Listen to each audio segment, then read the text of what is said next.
Hey guys, tonight we begin a journey into the windswept steppe, where the horizon never ends, the wind always knows your name, and the meals, well, let's just say they aren't exactly Michelin-starred.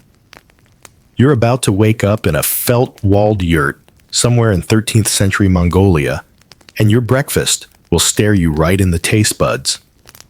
This isn't a Netflix cooking show. It's a survival manual written in goat milk and smoke. You probably won't survive this. So before you get comfortable, take a moment to like the video and subscribe, but only if you genuinely enjoy what I do here. And if you're listening from somewhere chilly or somewhere not so chilly, drop your location and local time in the comments.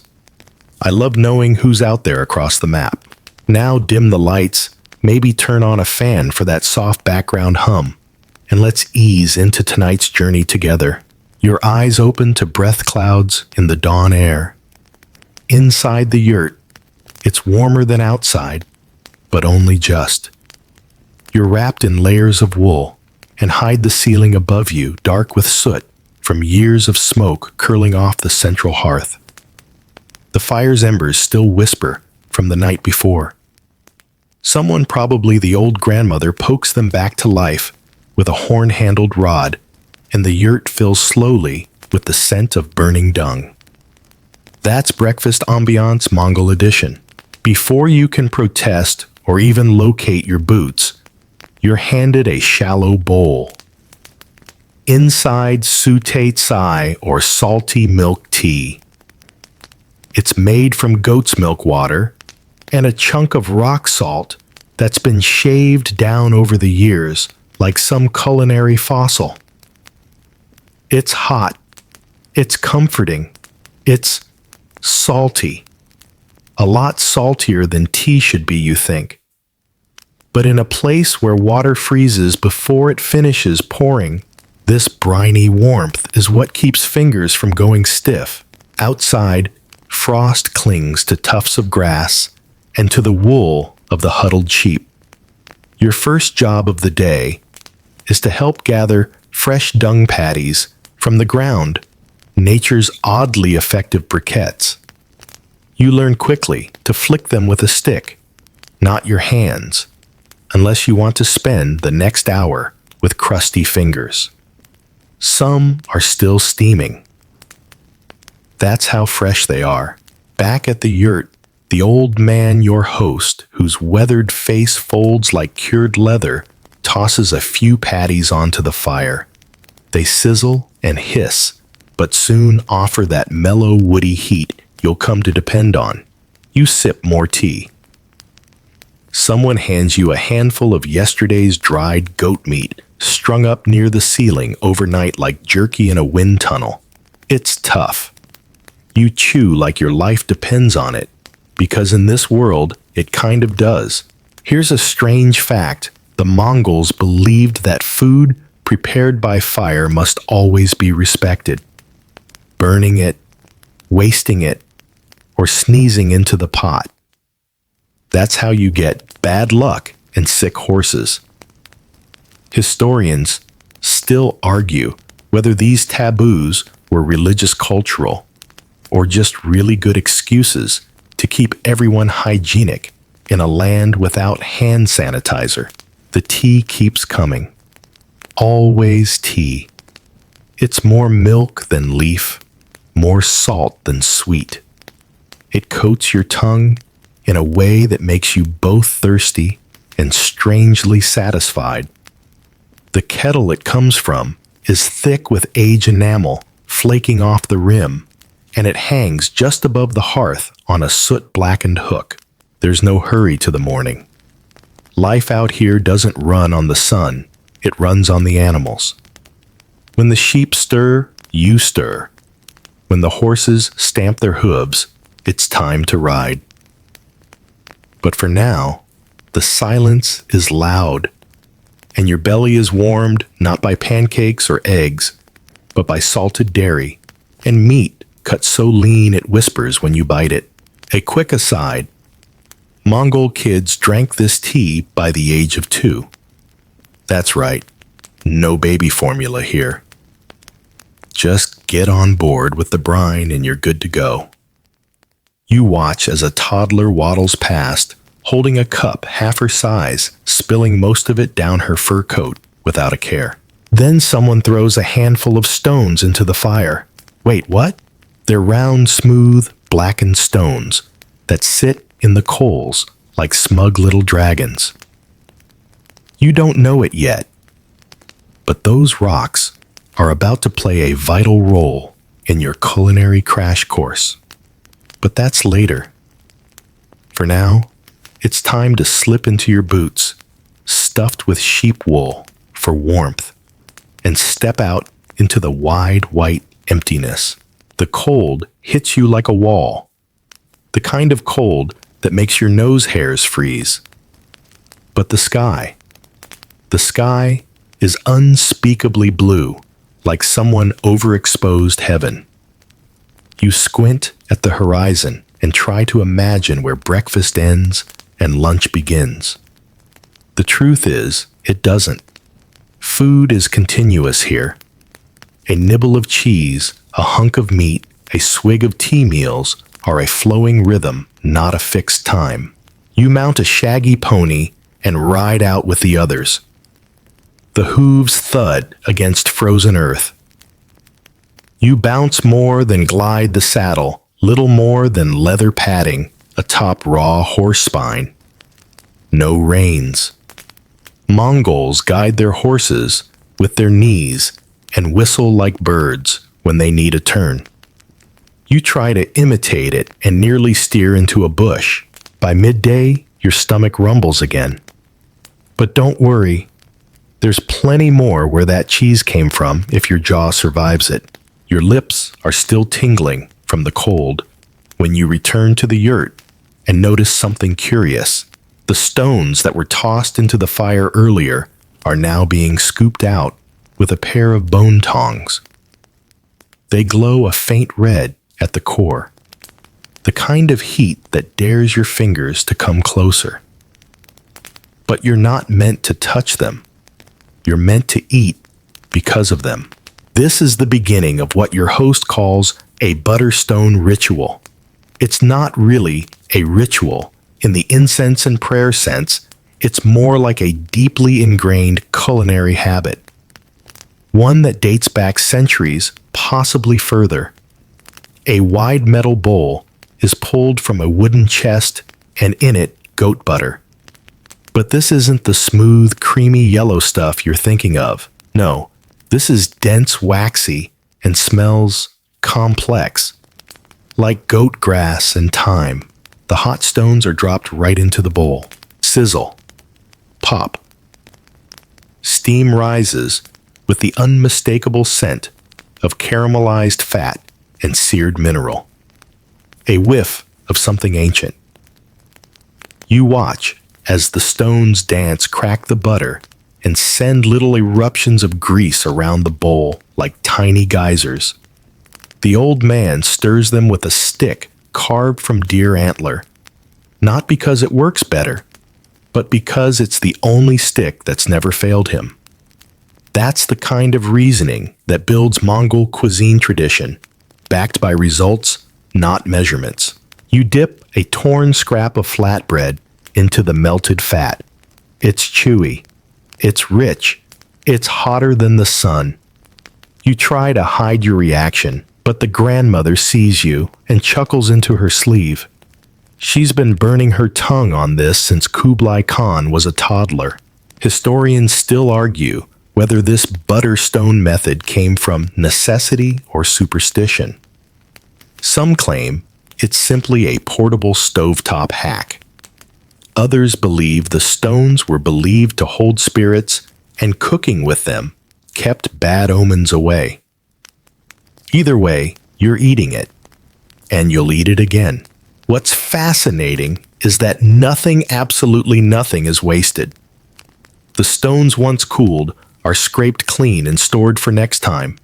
Even the bits of browned butter crust clinging to the edges of the bowl are licked off with the kind of focus usually reserved for lottery tickets or love letters. A child comes in holding a rawhide pouch. Inside candied curds. They're not really candied. They're dried yogurt chunks hard as pebbles and stored in pouches so stiff they could double as armor. You're handed one like it's a prize. You suck on it. It tastes like concentrated goat dusted with wind, and yet it's not bad. There's a sharpness, a sour edge that wakes up your cheeks. These curds are called arul, and they've fed Mongol armies for centuries, packed with protein, no need for refrigeration, and absolutely immune to spoilage. One 13th century chronicler swore he found some in a saddlebag that had been buried for 2 winters and it still snapped like glass. You pass the pouch to your neighbor, a teenage girl with 2 long braids and a knife at her waist longer than your forearm. She nods once and stows it beneath her coat.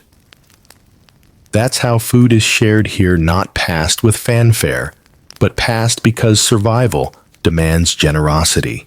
City note: if you're looking for spices, you won't find them. No saffron, no pepper, not even a chili flake. The Mongols weren't in it for flavor. They were in it for fuel.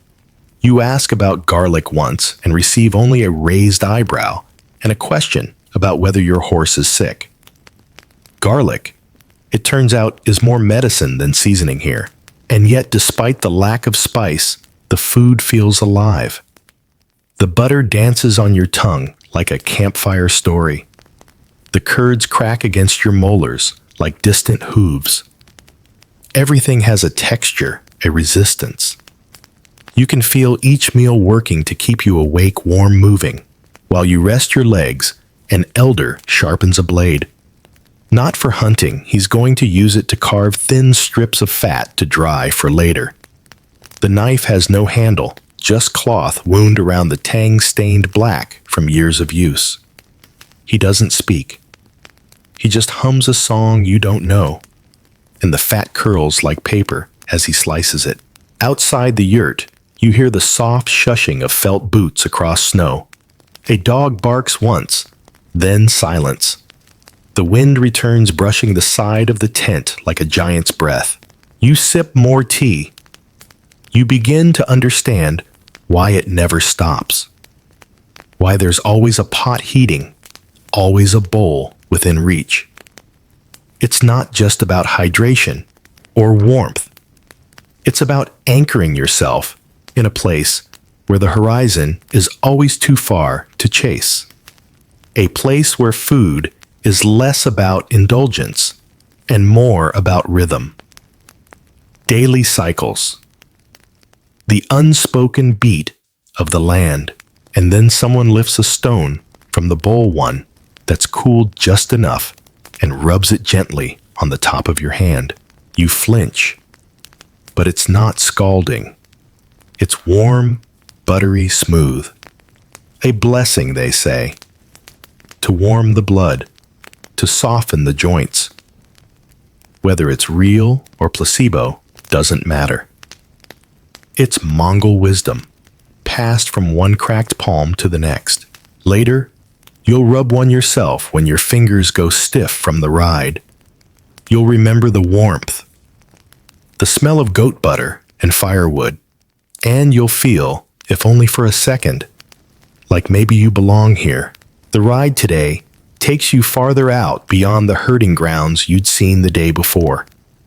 Your legs ache from the hard saddle, your knees from clamping too tightly to the shaggy horse. You swear the animal enjoys jolting over every frozen molehill, just to test your spine. Mongol ponies are compact but relentless, kind of like their riders. Mid-morning turns into that blurry hour where sun and wind make time meaningless. You scan the landscape. Yellow grass tufts poke through snowdrifts, and distant shadows shift. Perhaps a wolf, perhaps just imagination. And then right on cue, your stomach grumbles like a disgruntled war drum. Luckily, you've packed a snack. Well, not you personally. Your host's teenage son shoved it into your coat pocket at dawn. You fish it out now and stare. It's a rock. No, not a rock. It's a rule again, those infamous dried curds. This one's shaped like a flower and hard enough to chip enamel. It was probably beautiful when it was first molded, but now it's more prehistoric fossil than snack. You pop it in your mouth anyway. At first, nothing. It sits there cold and chalky. But then your tongue warms it, and slowly, almost imperceptibly, it begins to soften. A faint tang emerges. Not sour in the yogurt sense, more like sun and milk and hay pressed into a single flake. It tastes like the memory of a cow. A rule comes in hundreds of shapes. Some are pressed in wooden molds, passed down for generations, each stamped with swirls or animal symbols. Others are just pinched into blobs and left to dry on the roof. They're so central to Mongol life that wedding dowries sometimes include decorative boxes filled with the best curled curds sealed like treasures. Here's the strange bit historians still argue, whether our rule was ever considered a luxury food or purely utilitarian. Some scholars suggest that high-status warriors got the fanciest curds infused with wild herbs dried in smoke or dipped in boiled cream, while poorer families gnawed on the plain stuff. Others argue there was no class division at all. In the steppe, survival trumped status. You try to suck on the curd, like candy, but it rattles around your mouth like a marble. You chew, regret it, go back to sucking. The kid riding next to you watches with amusement. He has his own piece perfectly round, tucked into his cheek, like chewing tobacco. He doesn't speak much, but every now and then he whistles to his horse or points at some movement on the horizon. He offers you another curd. You decline with a polite grunt, still locked in battle with the first one. By midday, the wind picks up. It cuts straight through your coat and into your bones. You dismount and stretch your legs, stomping to warm your feet. A few others gather near a frozen stream. One rider pulls a strip of something from a pouch. It looks like bark, but smells like meat. This, your guide explains, is Bort's sun-dried meat, usually mutton or goat, sliced into thin ribbons and left to desiccate in the open air for weeks. It's another Mongol staple, and you're handed a piece before you can say no. It's light as paper, but dense as regret. You chew it slowly. It tastes of wind and sinew and a hint of age. Fun fact, Bort's was how the Mongol army fed itself while galloping across entire continents. Lightweight, easy to carry, nearly immortal. In a pinch, they drop some into boiling water to make instant soup. Imagine a medieval version of a bouillon cube, except made by your grandma with zero salt and no mercy. Another fun detail, Genghis Khan himself supposedly carried Bort's into battle. One Chinese chronicler even claimed he believed it gave his men the breath of horses and endless waking. Whether that's poetry or propaganda, we'll never know. But today, you definitely feel something in your gut. Is it energy? Is it indigestion? Unclear. The teenage boy beside you swirls some snow in a wooden bowl and adds flakes of dried milk. He stirs it with a twig, then hands you a sip. Cold, creamy, vaguely sweet, it's a DIY milkshake Mongol style. The ice melts just enough to thicken the drink. Your lips go numb. The group rests for just 10 minutes.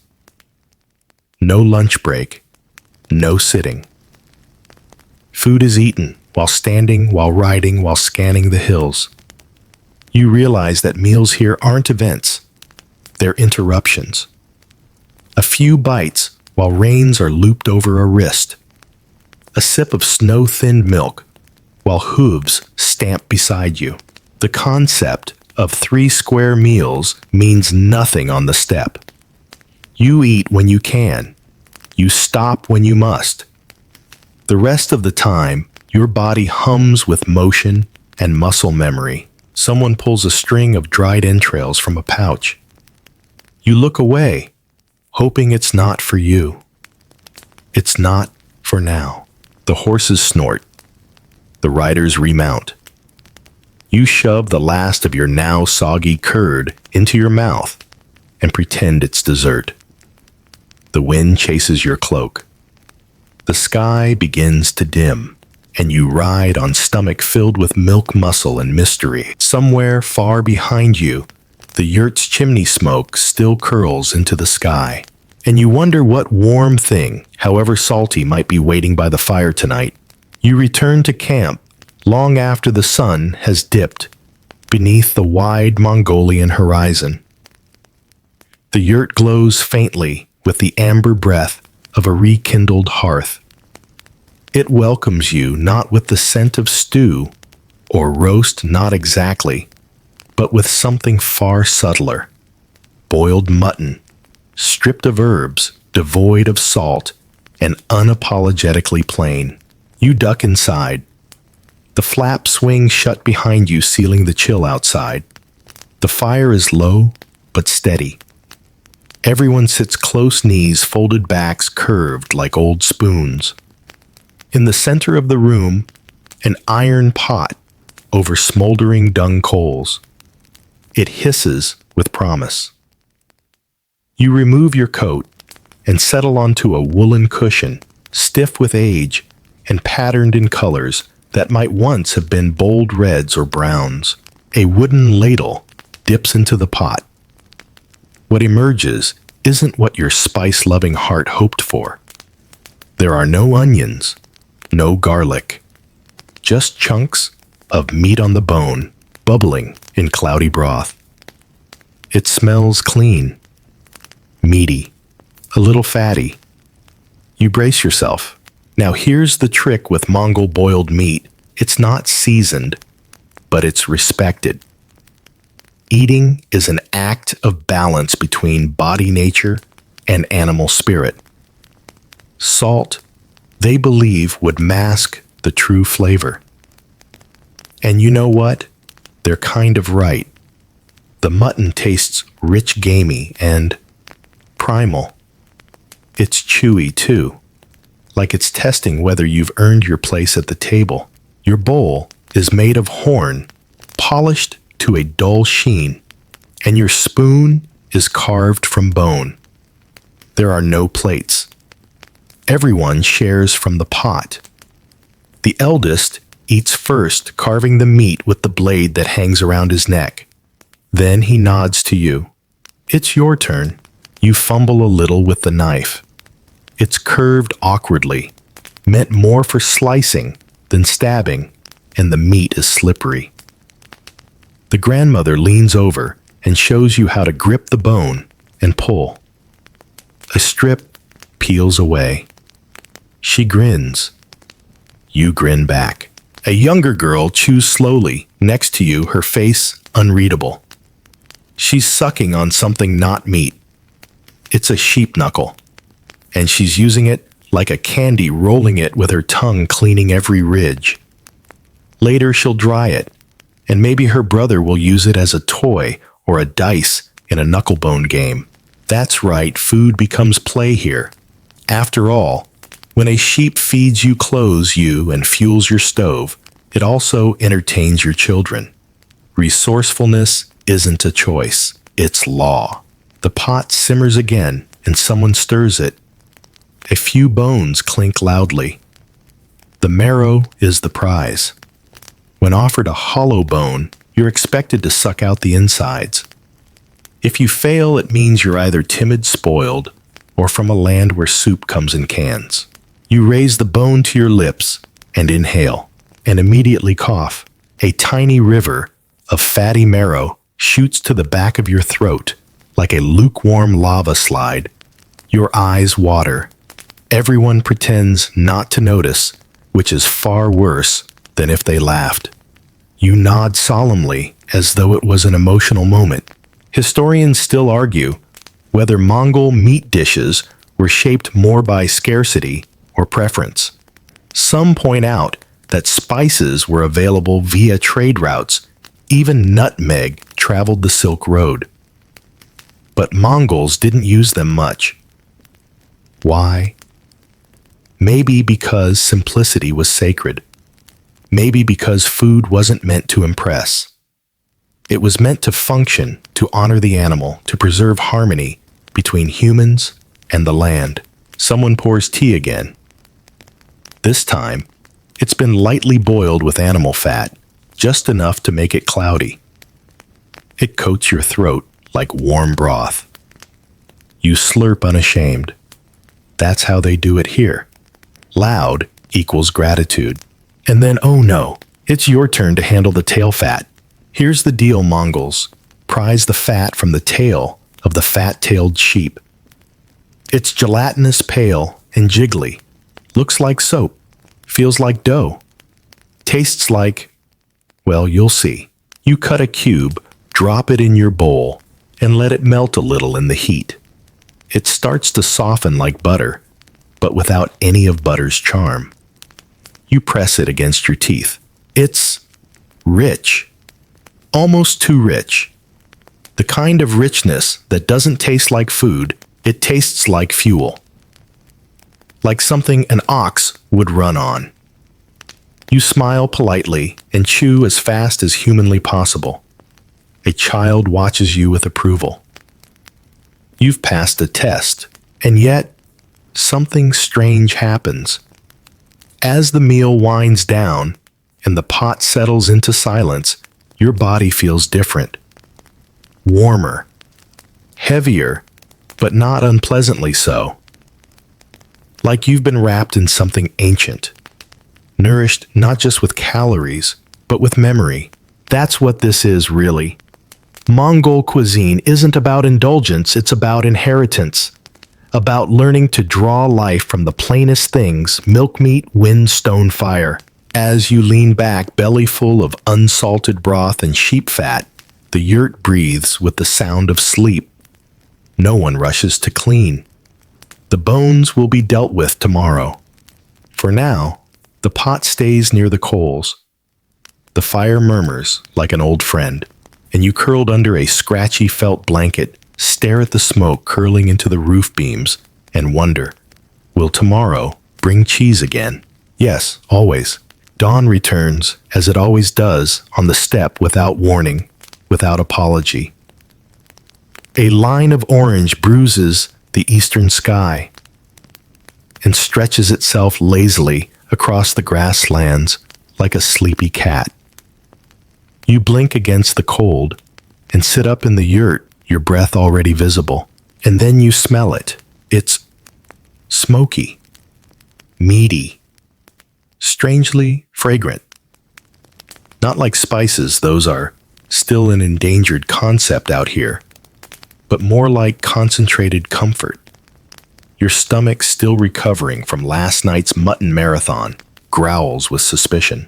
A pot is already on the coals. The grandmother crouches beside it, muttering quietly, her hands quick and practiced. You shuffle closer, rubbing the stiffness from your knees, and glance inside.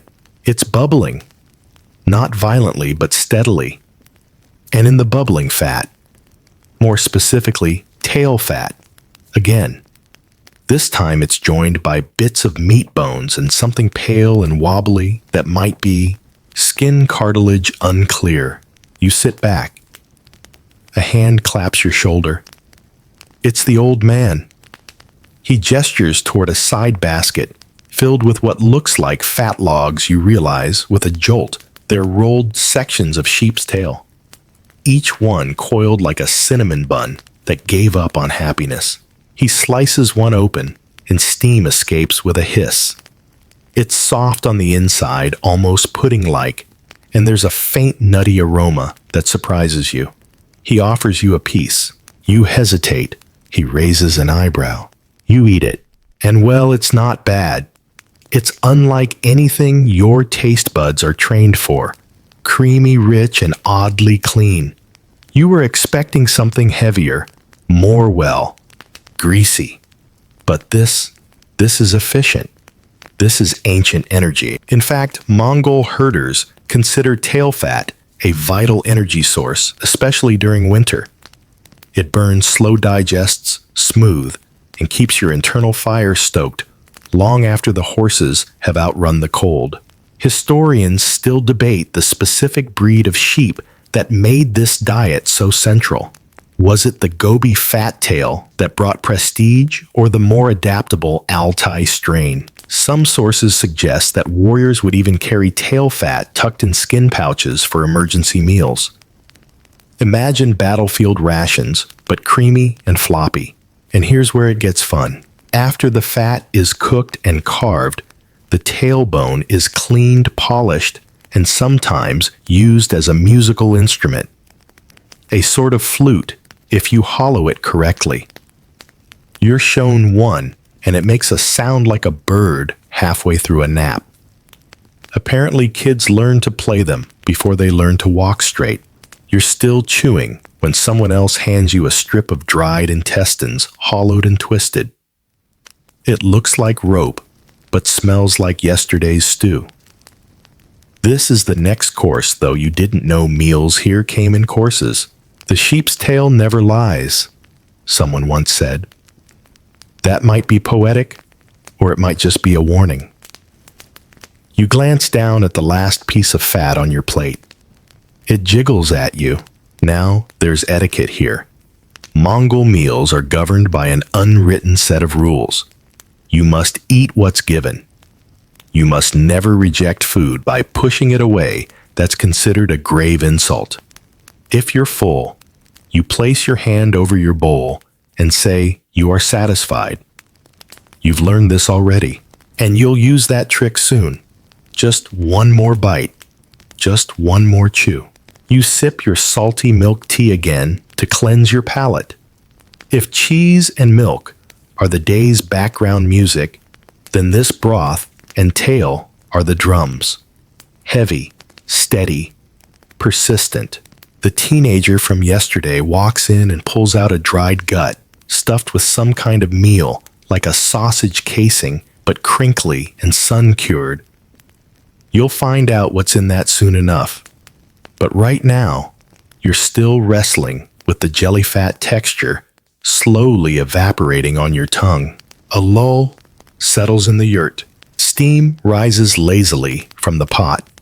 And outside, you hear the muffled hooves of ponies being led out to graze. It's a slow day.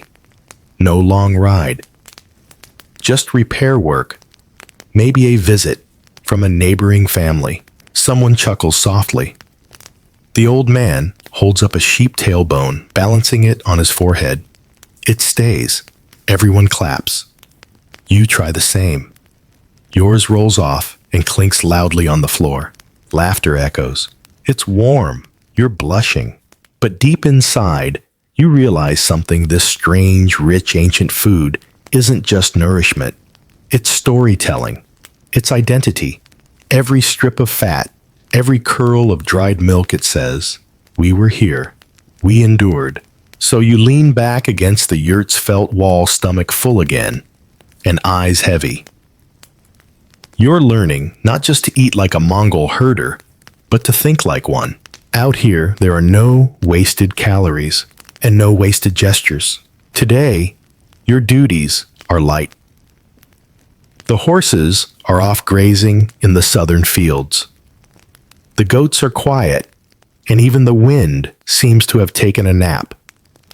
That leaves time for a lesson. Not one with books. Those don't travel well on the steppe, but a liquid lesson.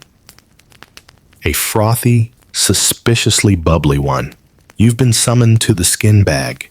It hangs from a tripod of bent wood poles, swaying slightly, its leather sides stained pale from years of use. It looks like it might contain grain, or maybe water, or maybe regret. But no, this is where the arag lives. Arag fermented, mare's milk, is the Mongols' favorite drink after salty tea. And unlike tea, it fights back. It's fizzy. It's tangy. It's very much alive. You're handed a shallow wooden bowl sloshing with the stuff, and there's no polite way to say pass without offending the entire family. So you drink. It tastes like someone carbonated yogurt, added a splash of vinegar, and then whispered faintly about alcohol. It's sour and frothy and a bit warm. Not temperature warm, but fermented warm. The kind of warmth that gets into your cheeks whether you want it to or not. And yet, there's something comforting about it. A weird, hay-like aftertaste that reminds you of horses and dry grass and saddle leather. Which makes sense, because arag is made by churning fresh mare's milk in a leather sack for hours, often using a wooden paddle, or just jostling it on the back of a camel all day. No, really. Traditional nomads often hang these bags from their saddles, so the motion of travel does the work. It's like ancient Mongol multitasking, commuting, and dairy processing all in one. Historians still argue whether the slightly alcoholic content of arag was incidental or intentional. Some suggest it was seen as medicinal, a mild sedative, or digestive aid. Others believe it just made long nights more bearable. A few even claim Genghis Khan's armies drank it to build invincible bones. Science is not entirely on board with that. The teenage girl from yesterday is now whacking the side of the skin bag with a stick. It sloshes loudly. Every so often, someone stirs the contents to encourage fermentation. The grandmother opens the bag and sniffs. She nods. It's ready. You drink again. This time, slower, and something strange happens. You start to like it. Not because the taste has changed, but because you have.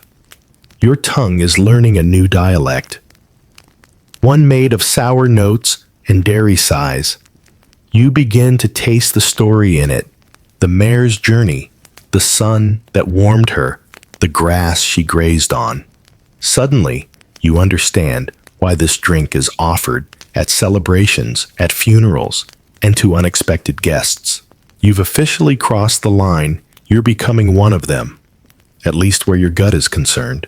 Later, the old man tells you about kumis, the same drink by another name more common in Western steppe cultures. He claims their version is too soft, and then winks. The regional drink rivalries are alive and well. A boy toddles over with a ladle splashing arag all over his boots. No one scolds him. In fact, the mess earns him a second helping. You can't tell if it's generosity or some unspoken test. You're handed a second bowl. Drink it faster this time, the old woman says with a grin. You do. The arag tingles on your tongue, leaving behind a strange cooling sensation, like sour milk mixed with static electricity. Your head swims a little. Not from alcohol. The content is low. But from the sheer newness of it all. You are a person who now drinks fermented mare's milk for hydration and social bonding. Take that grocery store yogurt aisle. Outside, a few men return with sacks of fresh milk. The churning process begins again. This time, you're handed the paddle. It's heavy slick with years of use. You grip it, jam it into the bag, and start stirring. Slow, rhythmic slosh, slosh, slosh. After a while, your arm aches, but no one tells you to stop. Because, in Mongol herder culture, preparing arag is not a chore. It's a team sport. Children, elders, travelers all take turns. The more hands, the better the batch. The grandmother kneels beside you and adds a twist of dried bark into the mix. You raise an eyebrow. Flavor, she says, but only a little. It's the first time you've seen anything added deliberately for taste. You make a mental note. Maybe flavor does matter out here, just in whispers, not shouts. The fire crackles again. Someone laughs in the distance. A dog barks once, then settles down. You sip the last of your arag for the day. Your teeth feel squeaky. Your breath smells like a pasture. But your belly is warm, and your head is light. You've drunk history, and you think, just maybe you could do it again tomorrow. The sky outside is still pale with morning when you find yourself back in the yurt, cross-legged on the floor, wiping your hands on a strip of felt after a quick rinse from a snowmelt bowl. Today's meal isn't about anything fancy. No tail fat, no bubbling broth, no frothy fermented drama. Just you, a hot fire and bones. Lots of bones. A low iron pot blackened by years of soot sits in the center of the fire pit. It's steaming faintly, not boiling, but radiating that quiet promise that something nourishing is about to happen. And as you sit, someone places a small pile of what looks like scrap wood in front of you. But it's not wood. It's bones. Cracked, roasted, picked clean, yet still valuable. This is the midday practice of bone chewing. And you're going to learn it the old-fashioned way by watching the grandmother snap one in half with her molars like a walnut shell and suck the marrow out with a satisfied grunt. Now you pick one up, slender, warm, perhaps a rib, and mimic her motion. It's tough. Your teeth protest. But you find a hairline crack and work it with your jaw, finally managing to split it with a pop that echoes in the quiet. You hold it up proud. She nods. Inside, the bone is mostly hollow, but not empty. A thin smear of marrow clings to the inner curve, like pudding on porcelain. You suck hesitantly, and your mouth fills with warmth. Greasy, yes, but also sweet. Like butter that spent its childhood in a sheep. It's not for everyone, but it is for you now. Because in this world, bones are not waste. They're essential. Nutrient-rich, portable, and surprisingly flavorful if you know what to do with them. While you work on another bone, tea is passed around. Always tea. Today it's got a slight film of oil on top, which you now know is a compliment, not a mistake. It's been cooked in the pot with leftover broth and a pinch of last night's rendered fat. You sip and feel the tea coat your throat like a winter scarf. Perfect for chewing bones. Here's a bit of history. In Mongol herder culture, bone chewing is both practical and respectful. Nothing from the animal is wasted. Elders teach children to read fortunes in bones, to play games with them, and to boil them again, once chewed, for soup's glue or even tools. The circle of the sheep continues long after the meat is gone. Historians still argue whether this tradition predates Genghis Khan or emerged during his reign when mobility and minimalism were key. What we do know, bones were even used to predict weather patterns. A crack in a particular joint might mean snow. A clean break, clear skies. You crack another bone. This one's thicker, possibly a leg, and yields more marrow. You offer it to the small boy beside you, who accepts it with the seriousness of a banker receiving a loan. He sucks it dry and sets it on the pile of finished bones which are being collected in a shallow basket. You watch the rhythm of it all. Someone stokes the fire. Someone stirs the pot. Someone cracks a bone. It's not frantic, not urgent, just steady, predictable. A routine carved from centuries of repetition. And then the tea ritual begins. A new batch is poured from a smaller metal pot. It's sute tsai, again salted milk tea, but today it's thickened with a bit of roasted barley flour. This creates a drink known as tsaga tsai, almost porridge-like sipped from deep bowls. It fills you fast, like drinking a nap. You cradle the bowl in both hands, steam curling up your nose. The roasted barley adds a toasty depth that makes the salt more bearable, almost welcome. It reminds you of something between miso soup and very lazy oatmeal. The grandmother adds a chunk of arul, those tough dried cheese curds, directly into her bowl and lets it melt. You follow suit. The result is something like cheese tea, but warm, savory, and absolutely Mongol. The old man picks up a long bone from the finished pile and shows you how to use it as a ladle. It's been carved slightly at one end, smoothed by use. He dips it into the pot and scoops out a bit of soup still hot from last night's broth. You're handed a taste. It's rich, mellow, familiar. Somehow, the marrow has infused everything. By now, you've learned the pattern.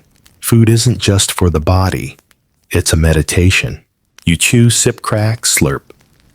There's a tempo to it. Everyone in the yurt knows it instinctively.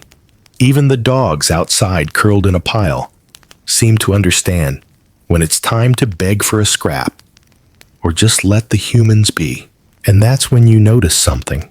The bones you've cracked, the ones already used for soup, are being stacked neatly. They'll be boiled again later for bone broth simmered for hours to make a healing tonic.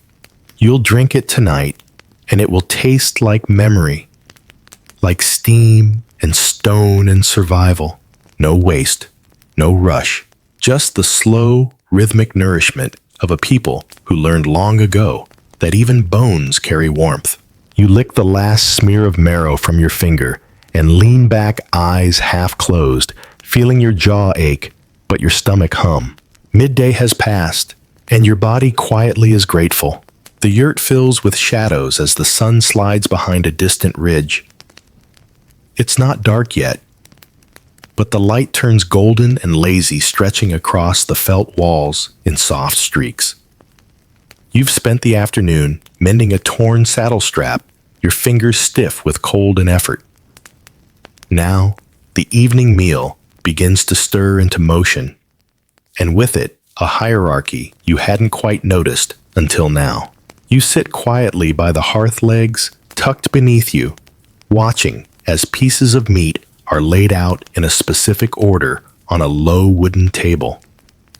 Not a table, really just a thick board propped on stones. No plates, no labels, just cuts of meat, each with a clear destiny and a pecking order. This is the meat hierarchy, and you, my friend, are at the very bottom. Don't take it personally. You're the outsider, the guest. That's both an honor and a disqualification when it comes to choosing the best bits. Still, you're fed with generosity, but you're never the first to reach. Ahoy! The liver goes to the elder, the kidneys too. The heart, sliced expertly, is passed to a teenage boy who hasn't spoken more than 3 words to you since you arrived. Apparently, he's due for a growth spurt. Protein is allocated accordingly. Your share is a piece of flank chewy thin and slightly smoky from the coals. It's delicious. You wouldn't have known it wasn't premium until now. But once you notice the quiet ceremony unfolding, you realize this meal is a language, and each cut speaks volumes. Mongol herders didn't just eat animals, they memorized them. Every tendon, every fat vein, every sinew had a name, a story, a purpose. Some bones were lucky, some were cursed. Certain cuts were meant to build muscle, others to warm the blood. And then there's guest etiquette. You're never expected to ask for anything. In fact, doing so is rude. You wait. If someone offers, you accept. If not, you eat what's handed down. At one point, the grandmother gives you a piece of cartilage. It's springy, neutral in taste, but you chew it like it's precious. Because here, intent matters more than flavor. Historians still argue how rigid this meat ranking system really was. Some accounts from Chinese envoys claim that even high-ranking Mongols avoided certain cuts, saving them for warriors or shamanic rituals. Others say the rules were flexible, guided more by mood than doctrine. Still, the ritual was observed across clans and centuries. Food wasn't just fuel, it was identity, obligation, and even prophecy. Suddenly, someone clears their throat. A boy barely 10 offers you a thin, glistening strip of meat from his own bowl. You recognize it. It's part of the tongue, tender, warm. One of the best cuts by Mongol standards. This is a test. You hesitate, but only for a second. You bow slightly, accept it, and eat.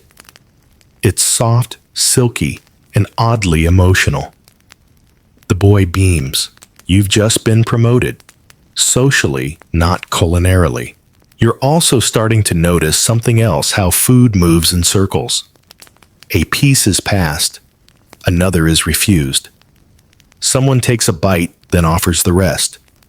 There's no hoarding, no mine. It's a choreography built on respect and shared hunger. A quiet pride rises among the group as more dishes appear. Someone has brought bortsog, deep-fried dough, golden and firm, shaped like flowers or knots. They're slightly sweet, a rare thing out here. You bite in and feel a softness that's almost sinful. Then comes a surprise, curd butter. Not the cooking kind. This one's for slathering. Thick, tart, white as snow. You spread it on the bortsog, and suddenly you're not in a yurt. You're in a bakery run by ghosts and shepherds. But even this little indulgence follows rules. The first piece goes to the oldest, the next to the host, then to the others descending in age and rank. You again are last. But it doesn't feel like punishment. It feels like earning your way. As the meal winds down, everyone leans back. The coals glow steady. A dog whines gently outside, scratching at the yurt flap. Someone lets it in. It pads over and curls up near the fire, licking the air like it remembers the lamb that used to be part of the soup. And then, to your surprise, the old man starts to sing. Not loudly, just a low hum, a tune without words, half melody, half memory. The others don't join. They just listen. You do too. You realize this song is as much a part of the meal as the meat. A kind of digestive for the soul. A reminder that food, like stories, tastes better when shared. You sip the last of your tea, now gone lukewarm, but still comforting, and look around. No one rushes to clean. No one checks a clock. You've eaten. You've listened. And without ever saying a word, you've been told you belong. You wake before sunrise. The next morning, stirred not by alarm, but by the quiet rhythm of yurt life resuming. Outside, frost has clung to every surface, turning the steppe silver. Inside, it's still warm from the lingering embers and from the low murmur of someone already tending the fire. You sit up and stretch. And that's when you smell it. A faint scent of burning cheese. Not in the bad way. Not in the oops, the grilled sandwich is ruined way. This is intentional. This is the cheese that screams. A rule again. Those tough dried curds that now feel like old friends is being placed near the fire. But instead of eating it dry or dissolving it in tea today, they're roasting it. Placed carefully near the edge of the coals, the cheese begins to blister, crackle, and yes, squeak. The first time you hear it, you think it's a bird or a creaking yurt pole. But no, it's the cheese. It squeals lightly as it warms the stiff edges, curling and turning golden brown. You lean closer.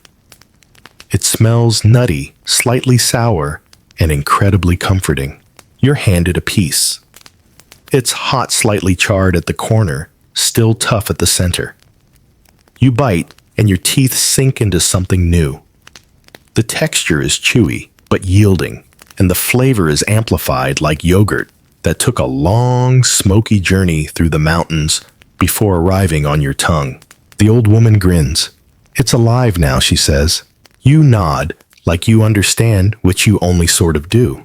Historians still argue whether Mongol herders deliberately made cheese that squeaked, or if it was just a side effect of drying technique and curd size. Some travelers wrote about it as a novelty, others as a religious offering. One Persian envoy famously called it the white ember food of warriors. Whatever it is, it definitely sticks in your teeth and your memory. You chew slowly, watching as the others take turns rotating their pieces on small sticks over the fire. A boy uses a curved bone skewer. A girl uses a sharpened twig. The whole process feels like a campfire, but stripped of marshmallows and stories. Here, the fire is the story. The cheese, the punchline. As the meal continues, someone brings out a small leather pouch and opens it with care.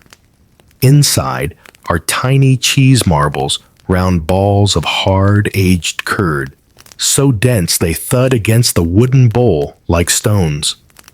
These are aged arul, cured and hardened over months.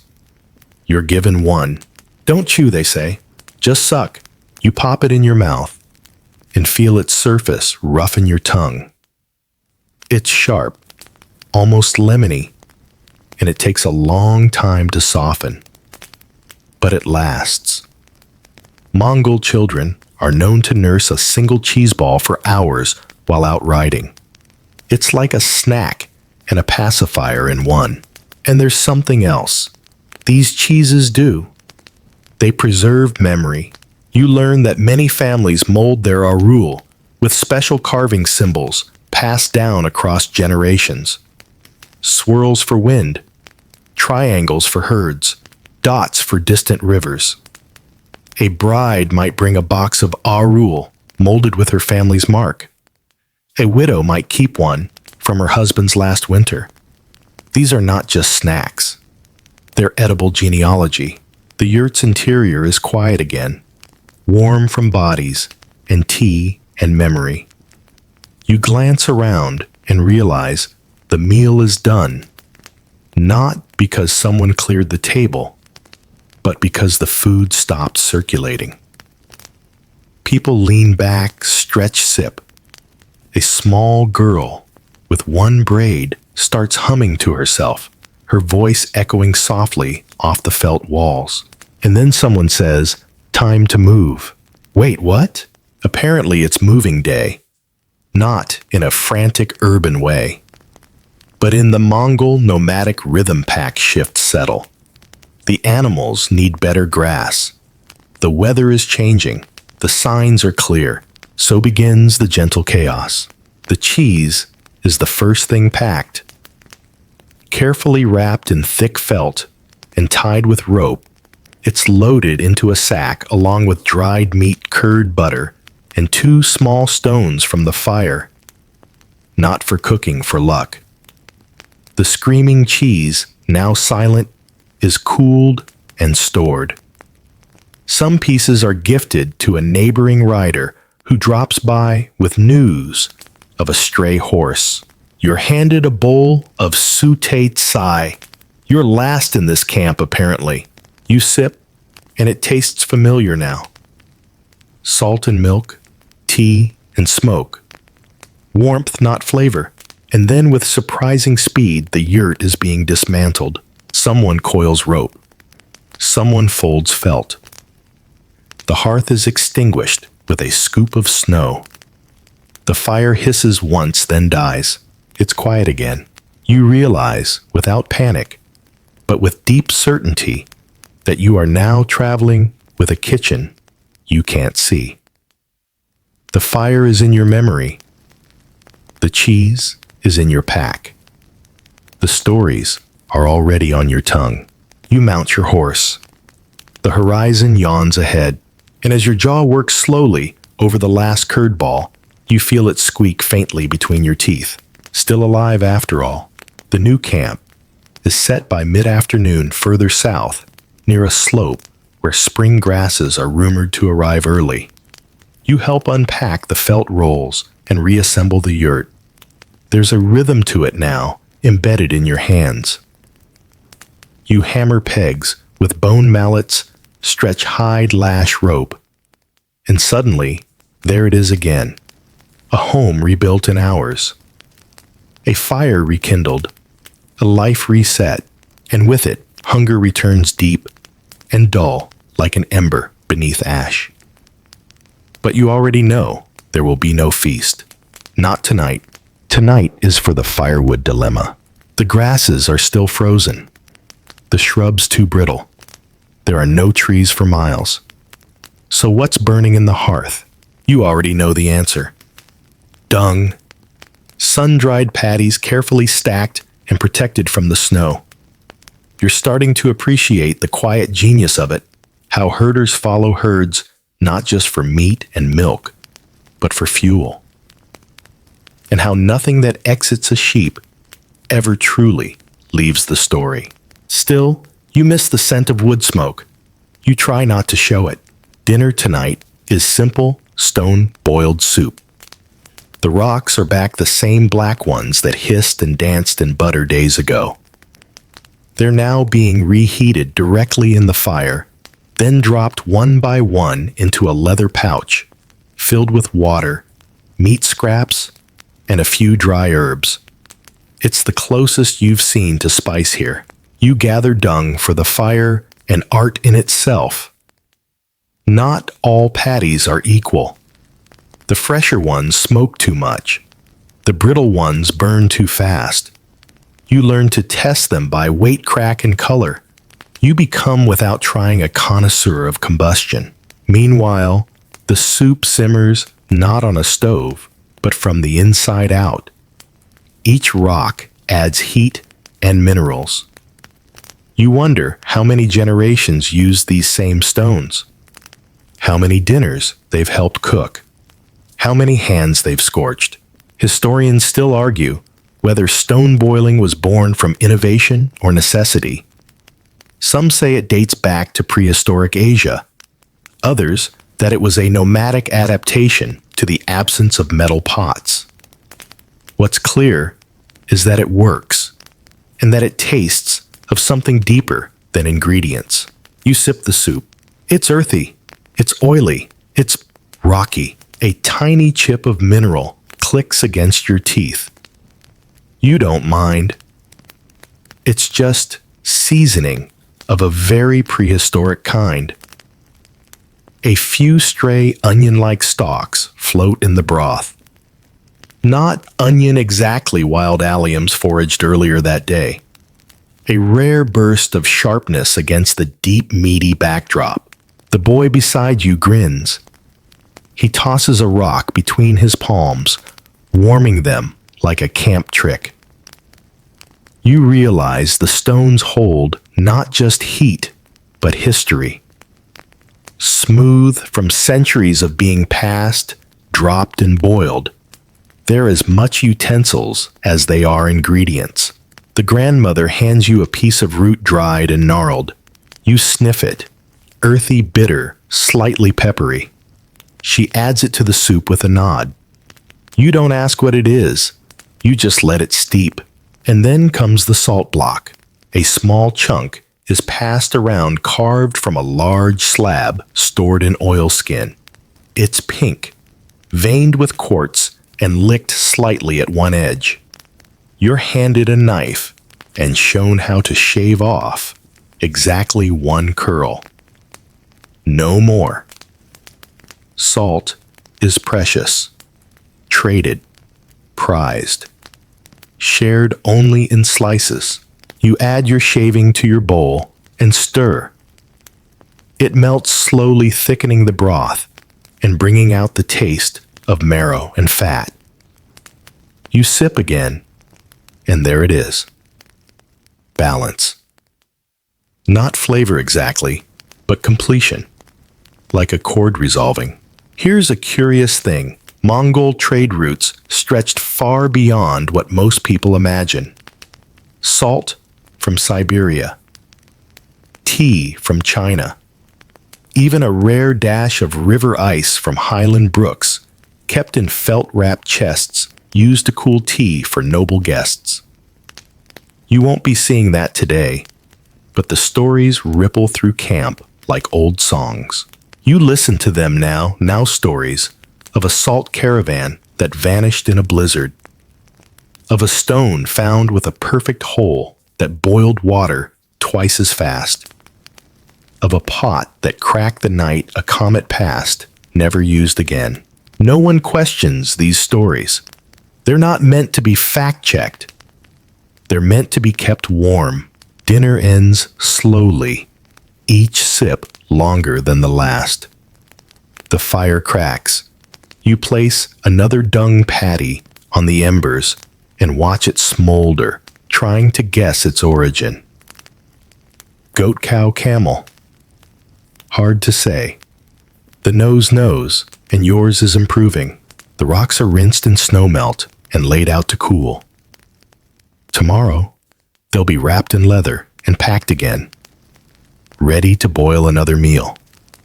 Ready to remember. You lean back against the felt wall. Your tongue tingles from wild root. Your belly is full of broth and dusk. You close your eyes, and in your dreams, the rocks keep simmering, whispering secrets in a language older than wood. The wind shifts in the night. You wake to the rustling of hides and the low grumble of ponies outside. The yurt creaks slightly as gusts sweep across the plain. Someone stirs the fire with a practiced jab, and the coals flare orange in the gloom. It's barely dawn, and today, you're about to face a Mongol dish you've only heard rumors about. Blood sausage. You sit up, brushing sleep from your eyes, and blink at the sight, a length of intestine, coiled neatly on a wooden board, glistening faintly in the firelight. It looks like a bracelet worn by a warlord or something left behind after a storm. You've chewed cheese until your jaw hurt. You've sucked bones clean. You've even found comfort in salted milk. But this is going to be a test. Someone hands you a knife. It's not sharp, just enough to slice through the sausage casing without tearing it. The inside is dense, warm, dark, textured, and yes, decidedly squishy. It smells faintly metallic. You try not to think about it. You chew, and it's fine. Gritty, a little earthy, like liver pudding at a campfire. You feel the texture more than the taste. Some grains millet are mixed in, along with chopped fat, a trace of garlic, and of course blood. Fresh sheep's blood collected cleanly and stirred until it thickens. Blute, it's called. The name has that heavy vowel sound that tells you it's been around longer than most borders. The grandmother watches your reaction. You nod solemnly. She nods back. You have passed. Mongols didn't invent blood sausage, but they perfected it for the steppe.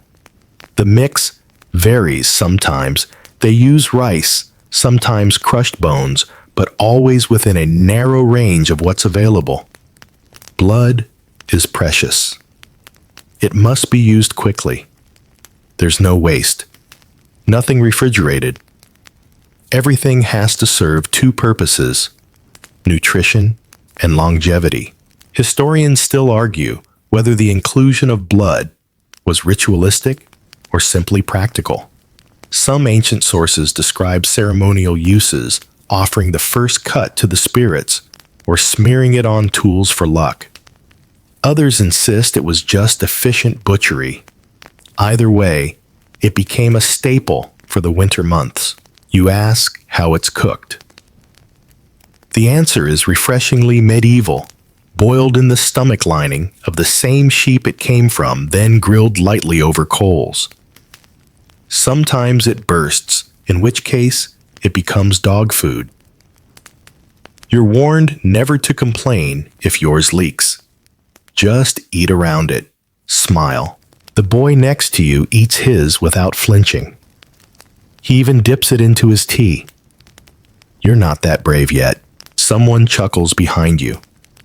A toothless man with a thick braid leans forward and explains in gestures more than words that when he was a child, he once pretended to faint rather than eat his blood sausage. His grandmother still mocks him for it. You laugh, and suddenly the sausage tastes a little better. Afterward, you're given a thin slice of lung jerky. Yes, lung. It's chewy, spongy, like the idea of meat more than meat itself. It's dried in strips, sometimes smoked over dung, sometimes just left in the wind. It tastes faintly of iron and firewood. Good for breath, someone says, tapping their chest. Another side dish appears: gristle stew made from the tougher bits no one else wants. It's gelatinous, the sort of thing you'd expect to bounce if dropped. But it's served hot, and it goes down smoothly with tea. You begin to realize this meal is all about thresholds. Every bite pushes you a little further from the world you knew. The idea of good food fades into the background. You're learning to taste intention, to taste resilience. Later, the old man shows you a storage bag made of stomach lining, tanned, dried, waterproof. It once held soup. Now it carries rope. He pats it fondly. You can eat it, he says with a wink. But not today. The wind outside picks up. You hear the sheep bleating low and restless. A storm may be coming. The yurt tightens its ropes, straining. No one panics. This is life here. Every part of the world is edible, burnable, usable, wearable. And the line between hunger and heritage is often just one bite of blood sausage away. You sip more tea. Your stomach churns slightly, not from disgust, but from novelty. Your body is adjusting, learning the rules of this land. Your host carves another piece, hands it to you. You don't hesitate this time. The casing splits with a soft crunch. You chew, and you don't gag. You nod, because today you learned something important. Food is never just food. Sometimes it's a test, sometimes a story, and sometimes, if you're lucky, it's a welcome. The wind doesn't howl tonight, it sighs. The storm passed with barely a grumble, and in its wake, the steppe has softened. The air smells like damp wool and thawing earth. It's the kind of evening that calls for not just food, but celebration.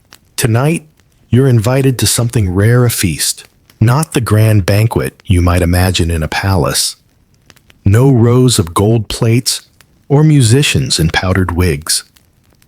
This feast begins with hooves, with hoots of laughter, with pots big enough to bathe in, and knives that have never known rest. You can feel the mood shift in the camp. People straighten their coats. Children are washed well dusted. The dogs are tethered further out, given extra bones to gnaw on. There's purpose in the air, laced with wood smoke and the tang of raw fat. A sheep is chosen. It's done swiftly, reverently, with practiced hands. The animal is thanked in low murmurs. Its parts are divided with precision, each piece assigned a destiny: the ribs for roasting the liver, for honor, the heart for strength. The intestines are cleaned, not discarded, and the blood saved, cooled in a horn bowl under shade. And as the sky turns indigo, the cooking begins. The centerpiece of the meal is something you've only heard whispered about since arriving Korkog. A metal container, sometimes an old milk can, sometimes a purpose-built pot, is layered with meat, water, fat, and hot stones. Not the soup rocks from earlier. These ones are heated until glowing, then dropped into the meat with hissing fury. The pot is sealed. Steam builds. Pressure rises. The meat cooks from every direction, a Mongol pressure cooker born of necessity and ingenuity. You're invited to watch, but told to stand back. When the lid is opened, a plume of meat-scented steam blasts out like a dragon exhaling. Everyone leans in, grinning. This is the moment. Someone stabs a knife into the pot and pulls out a rib dripping with fat. It glistens. It jiggles. It's yours. You hold it reverently, like a tiny sword made of animal and fire. You bite in. It's perfect. Tender beyond expectation. Flavored with nothing but bone heat and memory. The meat pulls away in gentle shreds. The fat melts down your chin. You don't care. This is your diploma. This is your ceremony. There's no rush. People eat slowly, passing bones, swapping cuts. A little boy gnaws on a piece of spine. A woman slurps broth straight from the pot. Someone burns their fingers on a still hot rock. They laugh. It's all part of it. Then comes the ritual of the stones. Once cooled enough to hold, the cooking rocks are passed around. You're handed one black, heavy slick with fat. The elder gestures for you to grip it tight. It's warm, not hot, soothing. You roll it between your palms, across your sore joints, even press it to your cheek. The oil soaks in. It smells like dinner. It feels like healing. Good for blood, someone says, and dreams. Historians still debate whether this stone-touching practice was medicinal or symbolic. Some say it's just a way to share warmth after the meal. Others believe it's a way of transferring the animal's spirit, its strength into the body. You're not sure which is true. Maybe both. Then someone passes you a drink. It's not Arag. It's Arki, homemade Mongol milk liquor. Clear, sharp, mildly flammable. You're warned with a raised eyebrow. You sip anyway. It burns, and then it warms. You laugh a little too loudly. The others nod approvingly. It's not about holding your drink. It's about accepting the invitation. You drink to the sheep, to the fire, to the dogs, even to the dung that kept the coals alive. Someone starts to sing. Not a wordless hum like before. This one has verses, rhythm, call, and response. You don't know the words, but your body knows the beat. You sway. You hum along. A girl claps your knee in time. You clap back. Outside, stars appear. Too many to count. The fire crackles and spits. A dog noses your foot and collapses beside you, tail thumping softly. There's more food, of course. Fried dough, smoked curds, bits of crackling. You eat them all. You've stopped asking what they are. You trust the hands that made them. The feast stretches late into the night.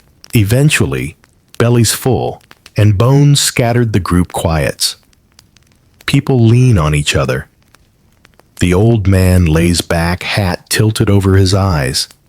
A boy sleeps with a rib in his hand.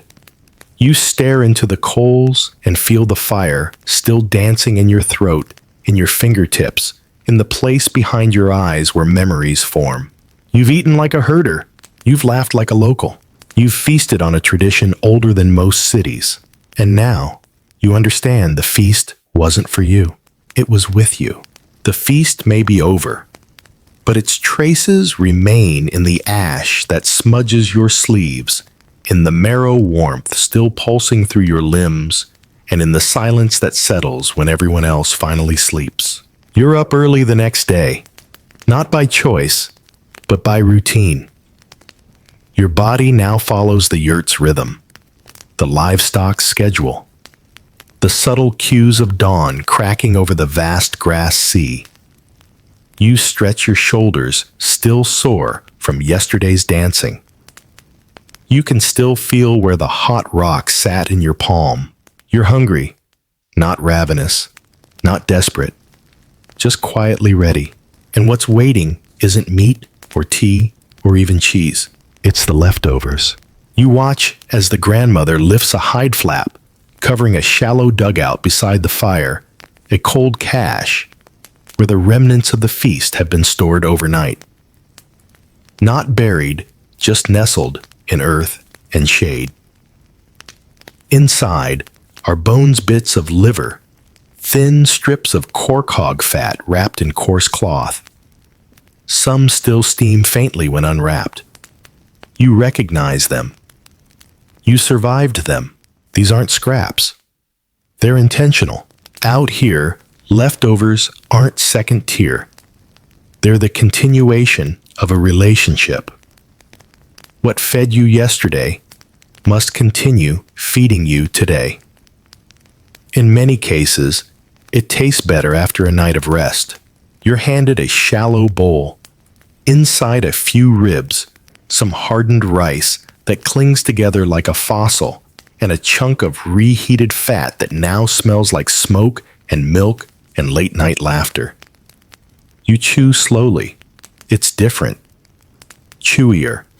Richer. It carries the flavor of fire and familiarity. And just when you're beginning to enjoy it, a dog whines. It sits at the edge of the yurt, ears forward, tail still, watching. You've seen this before. And now you learn about the leftovers rule. Mongol dogs are not beggars. They're respected creatures woven into the fabric of camp life. They guard, they guide, they warm the young at night. But they do not eat before you do, and they only receive what is freely given. So you offer the bone, not the meat. The bone. And the dog accepts it gently, without a bark, without a snatch. Just a nod of the head, like it understands something bigger than both of you. This ritual is repeated across camp. Children offer ribs. Elders flick bits of gristle toward the ground. No food is ever thrown away. Every part has a final destination. Historians still discuss the Mongol philosophy of resource use. Was it born purely of necessity? Scarce wood, limited grazing. Or did it grow from something deeper? A kind of animism that respected the life of every sheep, goat, and yak. Either way, the result is the same. Nothing is wasted. Even the suppa once emptied is scraped with a flat stone to recover the grease. That stone is then rinsed with tea and used to rub onto saddle leather. You hear someone say, the fat helps keep the hide from cracking in dry seasons. You don't question it. You're just quietly stunned at the ingenuity that has no instruction manual, only memory. Then comes the recycling of bones. Cleaned, dried, they're sorted. Some go into the fire for ash. Some are carved into toys, jewelry, or tools. Others are placed in a bag bound for traders or craftspeople. One long rib is handed to a child who begins shaping it with a flint blade, humming to herself. You ask what she's making. A comb, someone says. You blink. From yesterday's feast will come tomorrow's grooming. That's the math out here. There's also the storytelling game. Bones, especially knuckle bones, are used for play. 4 are tossed on the ground like dice. Depending on how they land, standing, lying on side, or back, different scores are tallied. Some say Genghis Khan himself played this game to sharpen his mind before battle. The boy who gave you tongue meat earlier invites you to try. You toss. One lands upright. The others wobble. He nods approvingly. Good luck, he says. You tuck that away. Someone pours tea again. Always tea. But this time, it's burnt rice tea brewed from the crusty layer of rice, scraped from the pot bottom. It has a smoky, toasted flavor that tastes like early morning and clever thinking. You sip, holding the warmth in your hands. Later, you help with cleanup. Not with soap, there is none, but with snow, coarse wool, and patience. Bowls are wiped, not washed. The fire is fed with the last dry dung. Tomorrow, someone will gather more. You step outside. The wind is light. A few clouds stretch across the sky like sleepy dragons. The grass is beginning to grow again. You didn't notice it before, but now your eyes catch it, the smallest shoots. Green against gold. The animals shift in the distance. The camp is ready to move again. But before that one final rule, nothing of value is left behind. The yurt will be packed. The bones bundled. Even the ashes from the hearth will be scooped into a leather pouch to be buried at the next site. You ask why. Old fire doesn't deserve to be scattered, the grandmother says. You nod, and as you carry the cooled stones from last night's feast back to the supply cart, you feel it, the truth that has whispered through every bite, every chew, every crack of marrow. Food is not fuel, it's a promise. The next morning, you find yourself following a winding trail of hoofprints away from camp, flanked by a teenage herder and 2 remarkably opinionated goats. You're not told where you're going, just handed a pouch of dry arul, a skin of arag, and a carved stick for poking the reluctant. Your job. Not glorious. You're accompanying the herder on a supply run, and the only things you'll bring back are Story's cheese and possibly a bruised shin. The path leads to a neighboring family settled a few ridgelines away. It's not far. But here in the steppe distance is measured not in miles, but in weather mood and goat stubbornness. Halfway through the walk, your companion offers you a round cheese the size of a flattened baseball. It's biaslag, a fresh curd cheese, soft white and mildly sour. It was probably made yesterday, maybe this morning. You nibble, and it squeaks between your teeth like a quiet protest. It's good. It's clean. You taste grass milk, son. The flavor fades fast, but the texture stays with you. Then, without pause, the teenager breaks off a piece and offers it to one of the goats. The goat sniffs, sneezes, and eats it anyway. You're learning. Everyone eats cheese here. Everyone. You reach the next camp just as tea is being boiled. It smells different. Richer, heavier, like someone dared to add spice. A pinch of wild sage, you're told. Not common. Picked by hand. Good for joints, the host says, tapping his knees with a grin. The two families sit together, and food emerges as if summoned by silence. Out comes the guest spread, boiled meat curds, dried milk cakes, and bowls of sautéed sai. You're handed a slice of liver, so thin it trembles in the air. You eat it fast, not because it's delicious, it's not, but because it was given first. An honor. You listen as the elders discuss weather grazing paths and recent wolf sightings. Not once is the conversation rushed. Every story loops back on itself, each detail revisited like an ingredient stirred again for flavor. Then something unusual is placed in front of you, a tiny clay pot sealed with wax. It's opened with ceremony.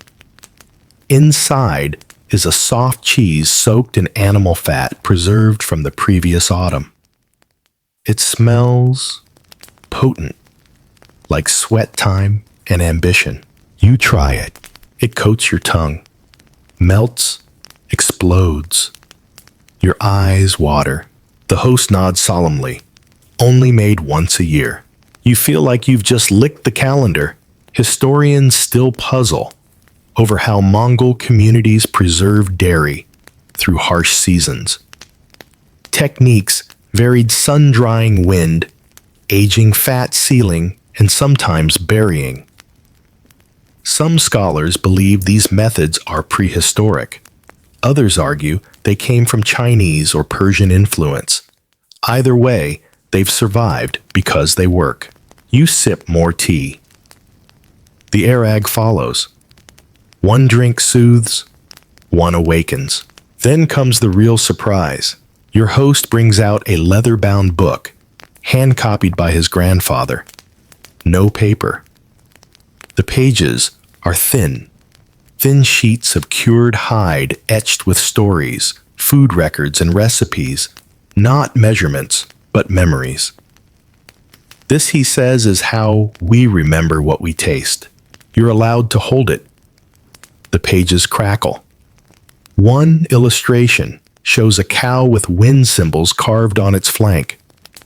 Another page lists plants to add to curd during late summer. You can't read the words, but the reverence is clear. This is not just food. This is knowledge, passed through hands, through fire, through teeth. After tea, you help load a sack with your family's contribution. 2 round cheeses, 6 strips of jerky, and 3 small pouches of ground herb curd mix. It's the currency of the grasslands. Barter food. Trade and trust wrapped in leather. On the way home, the goats stop to chew something unidentifiable. The teenager sings to himself a tune with no beginning or end. You join in humming poorly. No one complains. You chew another piece of bioslag and find yourself wondering how many people over how many centuries have done exactly this, walked this trail, tasted this cheese, followed a goat that didn't want to be followed. Back at camp, you hand off the packages. Your hands smell like curd grass and dust. The fire is crackling again and tea is ready. You sit a little lower to the ground now. Not just physically, but emotionally. Grounded. Settled. You didn't hunt. You didn't butcher. But today, you helped continue the rhythm. And that here means everything. The days have blurred into rhythm. You no longer reach for your phone in the morning. It's long gone, a memory with a charger somewhere deep in the past. Instead, you wake to the hiss of fire catching dung, the groan of a pony stretching its limbs, and the sound of milk being poured from one skin pouch into another. You know the schedule before it's spoken. You've learned to read the wind. And today, with no warning, you're full. Not just from breakfast, which was a wedge of sour curd folded into barley porridge. Not just from tea, which now tastes less salty and more right. No, you're full in that quiet, surprising way a person is after they've been given more than they thought they needed. The yurt is still. Everyone has gone off riding. You're alone for the first time in what feels like weeks. You stare at the coals half dead in the hearth and decide to do what your hosts would do. You tend to the fire. The dung is dry. You crack it against the edge of the bin, arrange the pieces like you've seen done 100 times, and coax the flame back to life with breath and patience. It takes time. It always does. But then it catches. You boil tea. Not much. Just enough for yourself.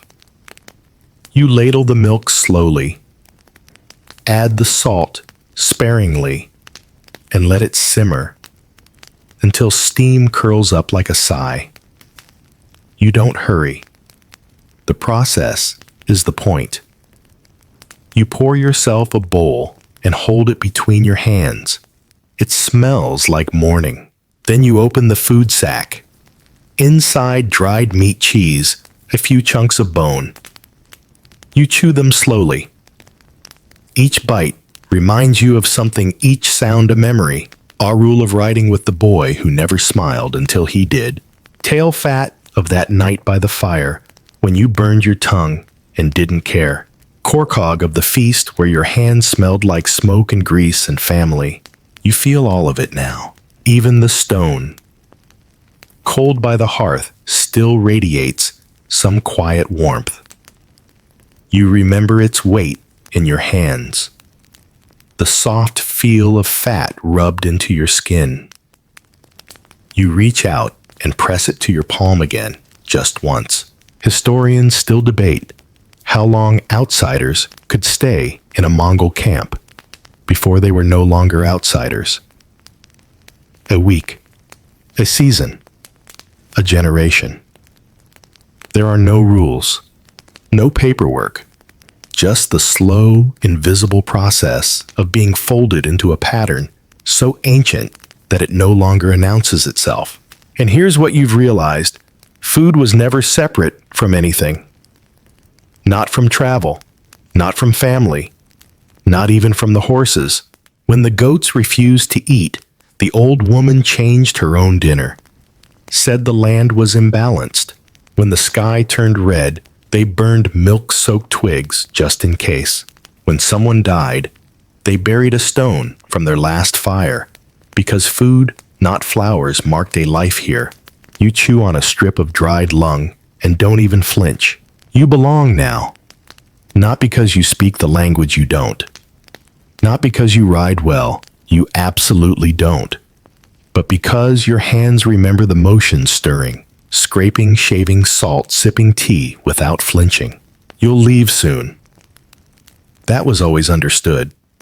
The camp shifts, the road calls. You're not a herder, you're just someone who saw it. But before you go, one last tradition. You must leave a gift. Not money, not gear. You choose your flint striker, the one you brought weeks ago, wrapped in canvas and rarely used. You polish it, wrap it again, and place it beside the hearth. It's small, it's useful, and it holds just enough story to matter.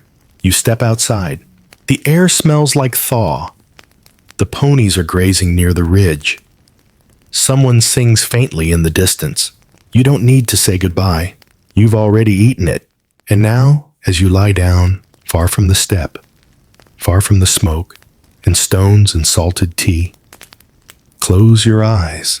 Let your mind return, not to the feast, not to the fire, but to that quiet moment when the wind slipped under the yurt's flap and ruffled your hair like an old friend. The sky overhead was the same one Genghis Khan once rode beneath, stretched wide, silent, endless. Picture the curd in your hand, chalky odd a shape your teeth weren't sure of at first. Picture the boy who gave it to you without smiling. Picture how his eyes softened when you didn't spit it out. You're warm now, belly full of soup, made from bones you learned to love. Your fingers remember how to scrape a pot, clean your tongue, how to chase every thread of fat from the marrow. And your breath, slow and steady, hums like the wind that rocked the yurt. All of this lives inside you now. You don't need to recall the names, just the rhythm, just the quiet. You've eaten like a herder, slept like a dog beside the fire, listened like a stone warming in someone's hand, and now there is nothing left to do. No more cheese to chew, no broth to stir, only rest. The fire is low, the wind is soft, you are full, you are safe, and you are home.